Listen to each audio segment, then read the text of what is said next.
Stuffed Pork Loin, Chops recipe. We're on the subject of excellent African American cuisine and good Southern cooking. I thought I would write about my favorite pork loin recipe that also works well for stuffed pork chops.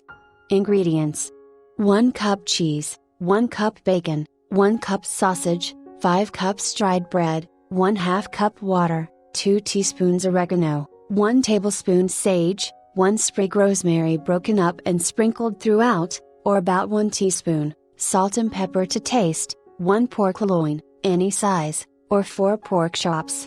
Preparation instructions: combine ingredients in saucepan until stuffing ingredients are combined, cheese is melted and it is somewhat warm and moist. Prepare pork loin by opening the cavity or create cavity in a pork chop. Spoon ingredients into pork. Bake at 400 degrees until chop or loin is done, moist yet white. Serve warm with side dressing if desired.